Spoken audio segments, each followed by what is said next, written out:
دیا.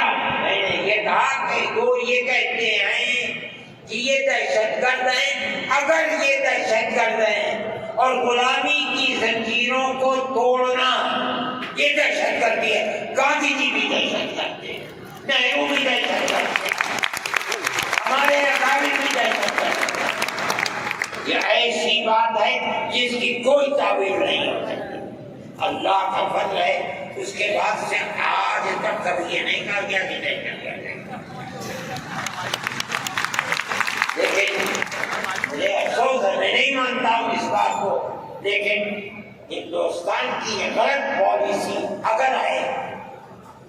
میں گیا عرب، میں نے لوگوں سے سنا کہ ہندوستان کا بارود فلسطینیوں کے مارنے کے لیے اسرائیل میں ہو رہا ہے. اس میں کہنے والوں نے کہا کہ ہندوستان کے فوجی بھی اسرائیل کے ساتھ لڑ رہے ہیں.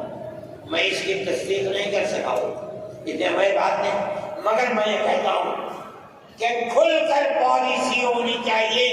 آپ اگر فلسطینیوں کے قتل عام پر بازی امریکہ کی طرح کریے کہ ہماری فوجیں اسرائیل کے ساتھ، آپ بھی کہیے کہ ہماری فوجیں لڑیں گی، اور اگر نہیں ہے اپنے دامن کو پاک کیجیے. میں یہ سمجھتا ہوں کہ اس طرح کا قتل عام کہ ساری دنیا ایک طرف کھڑی ہوئی ہے، لیکن یہودی طاقت کے ساتھ کیونکہ سر پر امریکہ تجویز آتی ہے اسرائیل کے نہیں، اسرائیل کے خلاف نمبر 2 پر ہے. سب سے پہلی تجویز امریکہ کے خلاف آنی چاہیے، اس لیے کہ جو بم برس رہے ہیں وہ امریکہ کے ہیں، جو فوج لڑ رہی ہے وہ امریکہ کی ہے. اسرائیل کے پاس کتنا ہے؟ جو طاقت ہے وہ بڑی طاقتوں کی دین ہے. اسی بنیاد کے اوپر ساری دنیا کے اندر احتجاج ہو رہا ہے، مگر وہ احتجاج قابل توجہ نہیں ہے. جمعیت علماء ان مسائل کو سمجھتی ہے.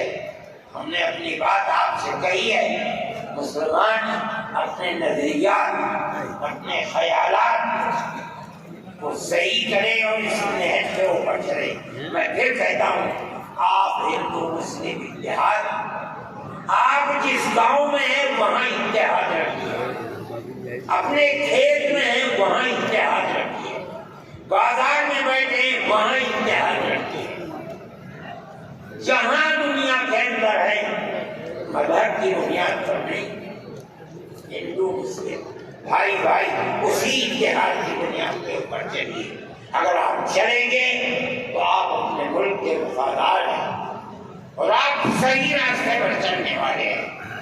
اور اگر آپ وہ پالیسی خدا نخواستہ جو فرقہ پرست نظریے کی پالیسی ہے، اگر آپ اسے اپنائیں گے ملک تباہ ہو جائے گا، برباد ہو جائے گا.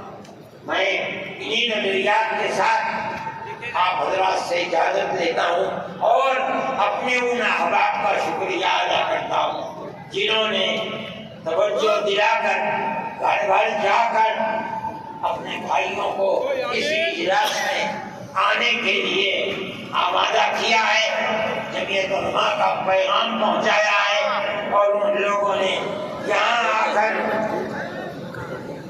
اس اجلاس کی رونق کو بڑھایا. میں شہر دلی کے ان لوگوں کو جنہوں نے 25,000 لوگوں کو جو سیدھے رام لیلا گراؤنڈ میں پہنچے تھے ان کے ناشتے کا بندوبست کیا.